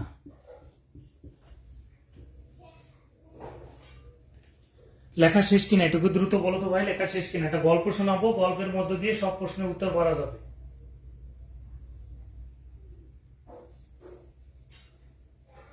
আমরা মজার একটা গল্প শোনাবো, আমি আবার বলছি একটা মজার গল্প শোনাবো, যে গল্পে দিয়ে সব প্রশ্নের উত্তর একবারে মনে রাখা সম্ভব হবে। দেখো, একটু লেখা বন্ধ করে দিই, একটু ভালো করে বুঝতে পারবা, একটু ভালো করে মনোযোগ দিবে, 1-2 মিনিট সময় লাগবে। সেটা হচ্ছে, ভালো করে দেখো গল্পটা, যে একটা পেঁচা বের হয়েছে, ভালো করে বুঝবে, একটা পেঁচা জাস্ট বের হয়েছে। ধরো আমরা ক্লাস করতেছি, এর পাশে যে কোনো একটা জায়গায় একটা পেঁচা বের হয়েছে। এখন লকডাউন বা স্কুল বন্ধ, ছোট্ট একটা ছেলে গুলটি দিয়ে, গুলটি চিনি কিনা, গুলটি মানে হচ্ছে এই যে ওয়াই অক্ষরের মতো একটা গুলটি দিয়ে এরকম করে রাবারের মতো এরকম একটা বল দিয়ে টান দিয়ে ছেড়ে দিলে সামনে যায় পড়ে। এটা দেখছো কিনা কোনোদিন? গুলটি চেনো কিনা? গুলটি চেনো? গুলটি হচ্ছে এরকম, যে এখানে ওয়াই অক্ষরের মতো থাকে, এরকম ওয়াই অক্ষরের মতো একটা ডালের মতো অংশ থাকে, এখানে দিয়ে এখানে রাবারের সাথে টান দিয়ে একটা বল ছেড়ে দিলে এরকম সামনের দিকে চলে যায়। এটুক আশা করি তোমরা জানো। তা গুলটি দিয়ে মারার পরে এই পেশার গায়ে লেগে পেশা রক্তাক্ত হচ্ছে। হ্যাঁ, তা যেহেতু পেশা পাশেই একটা জায়গা কোন রকম অবস্থান করে পেশার সবচেয়ে ঘনিষ্ঠ বন্ধুকে ফোন দিয়েছে। সবচেয়ে ঘনিষ্ঠ বন্ধুকে ফোন দিয়েছে। বন্ধু হলো কাক। কাক কি বলতিছে? কাক বলতিছে, আমি তো প্রাকৃতিক ঝাড়ুদার, আমি তো এই তুমি যেখানে আহত হয়েছো ওর পাশে আমি রাস্তা ঝাড়ু দিচ্ছি, আমার কাজ শেষ, আমি এখনই তোমার কাছে চলে আসতেছি। তখন কাক দ্রুত পেশার কাছে চলে আসলো এবং তার অবস্থা খুব খারাপ দেখে সে ডাক্তারের কাছে গেল। ভালো করে বুঝবা, ডাক্তারের কাছে গেল, ডাক্তার হলো কোকিল। ডাক্তারের কাছে গেল এবং গিয়ে দুইজনে ডাক্তারের কাছে যখন গেল, যে বলতিছে, ডাক্তার সাহেব আমাদের একটু, আমার বন্ধু কাক বলতিছে আমার বন্ধু মারাত্মক আহত, এই লকডাউনের মধ্যে কোথাও যেতে পারছে না, একে বাঁচাও। তখন ডাক্তার কোকিল পেশাকে দেখে বলতিছে, কোকিল মানে ডাক্তার পেশাকে দেখে বলতিছে, ও খুব চালাক পাখি। কি বলছে? ও খুব চালাক পাখি, ও আমার টাকা দেবে না, কারণ কিছুদিন আগে একটা ট্রিটমেন্ট নিয়ে গেছে, কিন্তু ট্রিটমেন্ট ফি না দিয়ে পালিয়েছে, আমি ওর কোনো ট্রিটমেন্ট করতে পারবো না। তখন দেখো এই এই বোকা কাক, আবারও বলছি বোকা কাক কেন বললাম, বোকা কাক বলল যে আমি কথা দিচ্ছি, আমি লিখিত দিচ্ছি, মানে লিখিত দিয়ে দিল যে আমি লিখিত দিচ্ছি আমার বন্ধু টাকা না দিলে আমি 7 দিনের মধ্যে টাকা শোধ করে দেব। এই যে বোকার মতো একটা কাজ করলো, করার পরে কি করলো, কোকিল তাকে সেবা দিল। সেবা দেওয়ার পরে পেশা ঘরের মধ্যে, পেশা কিন্তু সুস্থ হয়ে গেল। সুস্থ হয়ে গেল, পেশা এখন মোটামুটি সুস্থ, পেশা সুস্থ, ঘরের মধ্যে বসে আছে। তখন সে তো তার মতো কাজ করে বেড়াচ্ছে। 5ম দিন হয়ে গেলে ডাক্তার সাহেব মনে করলো পেশার একটা খবর নিয়ে আসি এবং টাকাটা নিয়ে আসি।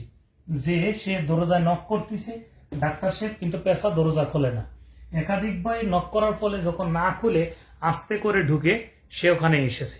কিন্তু এর মধ্যে একটা মজার বিষয় আমি তোমাদের বলিনি, সেটা হলো তার ট্রিটমেন্টটা কি ছিল। ট্রিটমেন্টটার কথা বলিনি, ট্রিটমেন্টটা দিয়েছিল ডাক্তার সাহেব যে তুমি ওই পাশেই নিকটবর্তী একটা পুকুর আছে, ওই পুকুরে যেখানে তোমার ওই মাটির বলটা লেগেছে, রক্ত পড়তেছে, ওই জায়গা তুমি গা ডুবায়ে বসে থাকবা। গা ডুবায়ে বসে থাকলে ওই তোমার পানি আস্তে আস্তে করে ওই ছিদ্রের মধ্যে ঢুকবে, মাটির বলটা নরম হয়ে গলে বেরোয় যাবে। আমার কাছে আসলে আমি একটা গাছের পাতা লাগাই দেবো, ঠিক হয়ে যাবে। তা গাছের পাতা লাগাই দিয়েছে এবং তার কাছে গিয়েছে, যে সাথে আর একটা ওষুধ নিয়ে গেছে যে দেখে আসি, ওষুধটা খাইয়ে আসি। ঠিক 5ম দিনে, কয় দিনে গেছে, 5ম দিনে যখন আসছে, পেশা দরজা খোলার পরে বলছে ডাক্তার সাহেব আসছেন, বসেন, কি খবর, ভালো করে গল্প করতেছে। বলার পর ওষুধটাই খাওয়াই দিয়েছে, সুন্দর মতো খেয়েছে। খাওয়ার পরে বলছে তো এখন তো অনেকটাই ভালো, তাহলে আমার ভিজিটটা দিয়ে দাও। তখন পেশা বলতিছে কিসের টাকা জনু, কোকিল তো মেজাজ খারাপ, তোমার ট্রিটমেন্ট দিলাম, তুমি ট্রিটমেন্ট ফি দিবা না। তা বলছে, সে বলছে যে আমি চিন্তা করছি পুরোপুরি সুস্থ হলে কিছু টাকা গুছিয়ে আমি পানির মধ্যে ফেলে দিয়ে আসবো, কারণ তুমি তো আমার ট্রিটমেন্ট করো নাই, আমাকে জল ট্রিটমেন্ট করেছে। এ কথা শুনে সে মনটা খারাপ করে এখান থেকে কোকিল বেরিয়ে সে কাককে বিষয়টি জানালো। কি বললো ভাই, কাককে বিষয়টি খবর দিল যে এই হেই তোমার বন্ধু বলেছে। কাক তখন প্রতি উত্তরে বলতিছে আমার বন্ধু খুব রসিক মানুষ, সে তোমার সাথে রসিকতা করেছে, 7ম দিনে আমি তোমার সাথে গিয়ে টাকা তুলে দেব। কাকের কথা শুনে 7ম দিনে 2 জনে এসেছে পেশার বাসায়। কে কে, বন্ধু, তার বন্ধু কাক আর ডাক্তার কোকিল, 2 জনে এসে দরজা নক করতেছে, অনেক জোরে জোরে নক করতেছে। ভিতর থেকে পেশা কিন্তু ঠিকই শুনতেছে।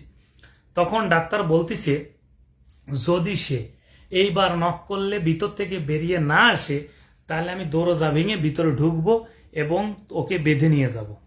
এটা যখন বলল, এই কথা শুনে পেশা আস্তে করে এপাশে দরজা ভেঙে এখান থেকে পেশা বেরিয়ে চলে গেল, পেশা বাইরে চলে গেল এবং যাওয়ার সময় বলে গেল আমি পেশা এই যে টাকা না দিয়ে পালালাম, আমি সহ আমার পরবর্তী প্রজন্ম কেউ কোনোদিন আর দিনে বের হবে না। কি বলে গেল, আমি পেশা এই যে চলে গেলাম, আমি আর কখনো আসবো না, তোমাদের সাথে দেখা করব না, দিনে আর বের হব না, খাবার দাবার যা খাবো রাত্রে খাবো, এটা করে বেরিয়ে চলে গেল। এরপরে যখন সারা শব্দ না পেয়ে এরা 2 জন দরজা ভেঙে ভিতরে ঢুকে দেখলো ভিতরে কে নেই, পেশা নেই। তখন খুব টেনশনে পড়ে গেল কাক। তখন কাককে কাঠ গড়ায় দাঁড় করালো। কাককে কিসের দাঁড় করালো, কাঠ গড়ায়। তাহলে ডাক্তার সাহেব কাককে এখানে বেঁধে রেখে, সে ডাক্তার মানুষ, সাথে সাথে একবার উড়ে বেশি দূর যেতে পারে এরকম একজনকে খবর দিল, নাম হলো গাংচিল। এই গাংচিলকে বলল গাংচিল তুমি তো একবার উড়ে বেশি দূর যেতে পারো, গাং পাড়ি দিয়ে দিতে পারো, তা তুমি দ্রুত চলে যাও সমুদ্রে। আমি তো 2 জনকে খবর দিবা, একটা হচ্ছে সবচেয়ে বড় পাখি উট পাখিকে, আর সামুদ্রিক সবচেয়ে বড় পাখিকে খবর দিবা অ্যালবাটর্সকে। তাহলে আমি আবারও বলছি 2টা বড় পাখির নাম। সবচেয়ে বড় পাখি হচ্ছে উট পাখি, যেটা ওই স্থলে ঘুরে বেড়ায়, উড়তে পারে না, হেঁটে বেড়ায়। আর সামুদ্রিক সবচেয়ে বড় পাখি হচ্ছে অ্যালবাটর্স। এই 2 জনকে খবর দিল এবং 2 জনকে খবর দেওয়ার সাথে সাথে ডাক্তার সাহেব বলেছে এটা দ্রুত তারা উড়ে এখানে চলে এসেছে। এসে বলল যে কি ঘটনা ঘটেছে সেটা বলো, ভালো করে বুঝতে হবে। তখন কোকিল কাককে বলল, তোমার সমস্যাটা তুমি নিজে বলো। ডাক্তার সাহেবের সাথে সম্মান দেখায় কাক সবকিছু স্বীকার গেল। সে বলল এই ঘটনা ঘটেছে। তখন অ্যালবার্টাস আর উট পাখি বলল, তুমি তো আসলে বোকা পাখি, তুমি তো সব বলে দিলে। তাহলে একটা কাজ করো, তাহলে দস্তখত অনুযায়ী তুমি যেহেতু লিখিত দিয়েছো, তাহলে আজকে 7ম দিন পার হয়ে গেছে, আজকের মধ্যে তোমাকে টাকা দিয়ে দিতে হবে। তখন কাক বলতেছে, আমি তো প্রাকৃতিক ঝাড়ুদার, আমার তো টাকা পয়সা নেই, আমি তো ঝাড়ু দিয়ে খাই, এখন আমি তো এত টাকা দিতে পারবো না। আমি কথা দিয়েছিলাম, আমি ভাবি নেই যে বন্ধু টাকা দেবে না, তাহলে এখন কি করা যেতে পারে? তখন তারা বলল, তাহলে তোমাকে ওভার ডিউটি করে টাকা শোধ দিতে হবে। ওভার ডিউটি করে টাকা শোধ দিতে হবে। এটা কে করবে? কাক করবে। এই দুইজনের নির্দেশ মোতাবেক কাককে বলা হলো, তুমি এই পৃথিবীতে যতদিন বেঁচে থাকবে, তুমি ওভার ডিউটি করে তুমি ডাক্তার সাহেবের বাচ্চা ডিম দিয়ে বাচ্চা ফুটাই দিবে, অর্থাৎ কোকিলের ডিম ফুটাই দেবে কাক। কেন? ওই যে বন্ধুর কারণে সারা জীবন দস্তখত দেওয়ার কারণে এই পানিশমেন্ট স্বরূপ তাদেরকে এটা দেওয়া হলো। ঠিক এই সুন্দর সলিউশনটা দেখে উপর দিয়ে উড়ে যাচ্ছিল হোমা পাখি। কি পাখি? হোমা পাখি। হয়কারে হো, ময়াকারে মা, হোমা পাখি। হোমা পাখি খুশিতে খুশিতে সে কি করলো? একটা ডিম পেড়ে দিল। এত সুন্দর সলিউশন, আবেগে একটা ডিম পেড়ে দিল, এবং এই আবেগে আপ্লুত ডিমটি মাটিতে পড়ার আগে বাচ্চা ফুটে বেরিয়ে উড়ে যাওয়ার সময়, যাওয়ার পথে সে দেখে গেল যে শকুন আছে না, শকুন একটা সাপ ধরে ধরে খাচ্ছে। কারণ শকুনের পেটের মধ্যে সাপের বিষ কাজ করে না। এবং সে মজার দুইটা দৃশ্য দেখে বাবার কাছে যায়, সে খুশি হয়ে সবকিছু বলল যে বাবা, সুন্দর সলিউশন হয়েছে, এবং পৃথিবী থেকে একটা মজার ঘটনা দেখে আসলাম যে সাপের বিষ আমাদেরই একজন দাদা মানে সে খেয়ে ফেলছে। এভাবে করে সুন্দর একটা সলিউশন দিয়ে দেওয়া হয়েছে। এখানে কিন্তু সব প্রশ্নের উত্তর আছে, তোমরা উত্তরগুলো সুন্দর করে খাতার মধ্যে লিখে নিতে পারো।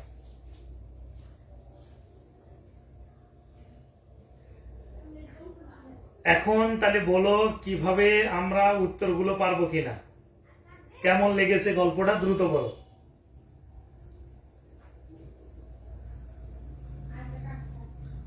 আবারও বলছি, আমরা আমাদের প্রশ্নগুলো সলিউশন হয়েছে কিনা, গল্পটা পরবর্তীতে তোমাদের কিন্তু খুব কাজে দেবে, এবং এটা সবাইকে বলতেও পারবে।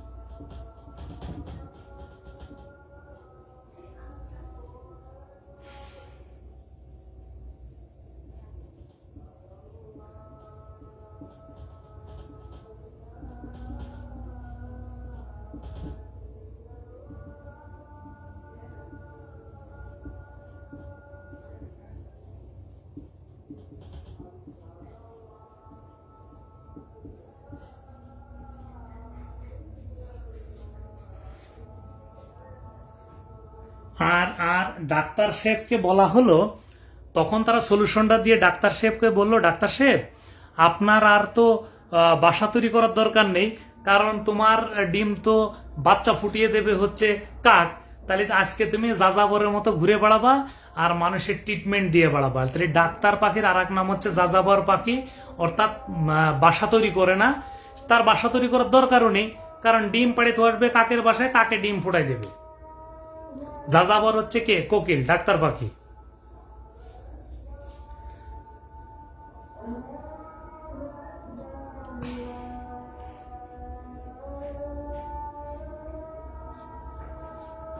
তাহলে আশা করছি ভালো মতো লিখতে পারছো। সব উত্তরগুলো লেখো, না পারলে আমরা গ্রুপে লিখলে উত্তর যদি কোনোটা মিসিং হয় ক্লাস করার পরও আমরা বুঝিয়ে দেব। আজকের মতো আমাদের এইটুকুই ক্লাস থাক, আমরা পরবর্তীতে আরো কন্টিনিউ ক্লাস করব যতগুলো লাগে। হ্যাঁ, মানে বায়োলজির 2-3টা ক্লাস হবে, সব শেষ হয়ে যাবে ইনশাল্লাহ।